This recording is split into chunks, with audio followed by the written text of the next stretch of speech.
आसाम की बाढ़ परिस्थिति बहुत ज़्यादा गंभीर है। बहुत सारे लोगों का मृत्यु हुआ है और कोई सारे लोग अभी भी लापता है। बहुत सारे गांव अभी भी पानी का नीचे है और कोई लोगों तक अभी भी हम पहुंच भी नहीं पा रहा हूँ। प्रयास चल रहा है, हम जितना हो सकता है हम लोगों का मदद करूँगा और मेरा विश्वास है कि जितना जल्दी हो सकता है हम परिस्थिति सामान्य कर पाऊँगा। बट फिलहाल परिस्थिति बहुत ज़्यादा गंभीर है।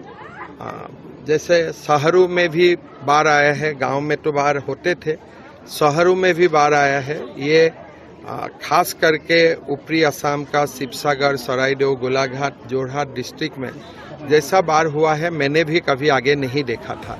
असम एक बार फिर कुदरत के क्रोध का सामना कर रहा है। उत्तर पूर्व का ये खूबसूरत राज्य इस वक्त पानी की विनाशकारी लहरों के बीच अपनी पहचान बचाने की जंग लड़ रहा है। आप इन तस्वीरों को जरा देखिए।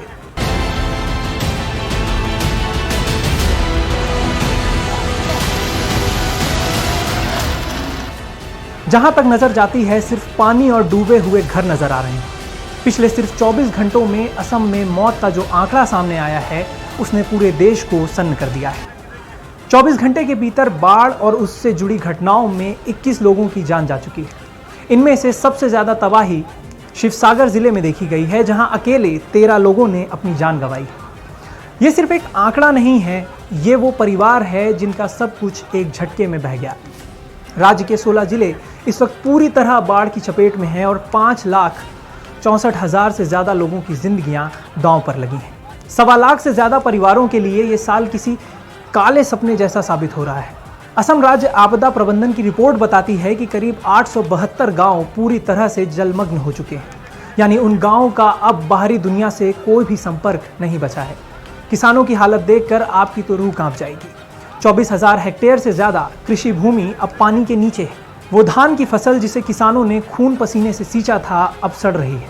डिब्रूगढ़, जोरहाट, गोलाघाट और तिनसुकिया जैसे जिलों में हालात बेकाबू हो चुके हैं।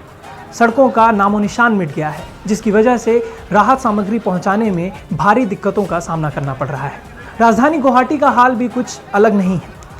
सतगांव, मालीगांव और चांदमारी जैसे पौष इलाकों में भी कमर तक पानी भर गया है, जिससे शहरी जनजीवन पूरी तरह से ठप हो चुका है। जब हालात प्रशासन के हाथ से निकल गए तो भारतीय सेना को मोर्चा संभालना पड़ा। सेना ने ऑपरेशन जल राहत 3 शुरू किया है। शिवसागर, जोरहाट और चराइबे जैसे सबसे ज्यादा प्रभावित इलाकों में सेना के विशेष बाढ़ राहत दल तैनात किए गए हैं। ये जवान अपनी जान जोखिम में डालकर उन लोगों तक पहुंच रहे हैं जो ऊंचे मकानों या छतों पर फंसे हुए हैं। एनडीआरएफ और एसडीआरएफ की 60 से ज्यादा नाव दिन रात चक्कर काट रही है।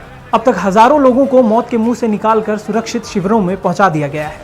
लेकिन चुनौती ये है कि ब्रह्मपुत्र नदी निमादी घाट में खतरों के निशान के पार जा चुकी है। सिर्फ ब्रह्मपुत्र ही नहीं बल्कि दीखो, दिसांग और दनसीरी जैसी नदियां भी अपने रिकॉर्ड लेवल को पार कर रही हैं। यानी पानी घटने के बजाय लगातार बढ़ रहा है, जिससे रेस्क्यू ऑपरेशन और भी जटिल हो गया है। प्रशासन ने सैकड़ों राहत शिविर तो बना दिए हैं, लेकिन वहां रह रहे हजारों लोगों की आंखों में भविष्य को लेकर सिर्फ डर और अनिश्चितता है। इन कैंपों में भोजन और दवाइयां तो पहुंचाई जा रही हैं, लेकिन जिस तरह से जलस्तर बढ़ रहा है उससे आने वाले दिनों में बीमारियों का भी खतरा मंडरा रहा है। असम में बाढ़ हर साल आती है, लेकिन इस बार कई नदियों के एक साथ उफान पे आने पर जो सिस्टम तैयार हुआ है उसने दशकों का रिकॉर्ड तोड़ दिया है। फिलहाल पूरी दुनिया की निगाहें मौसम विभाग के अनुमानों पर टिकी हैं।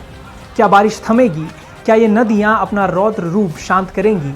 ये तो सवाल बड़ा है, जिसका जवाब फिलहाल किसी के पास भी मौजूद नहीं है। असम इस वक्त सिर्फ मदद और दुआओं की अपील कर रहा है।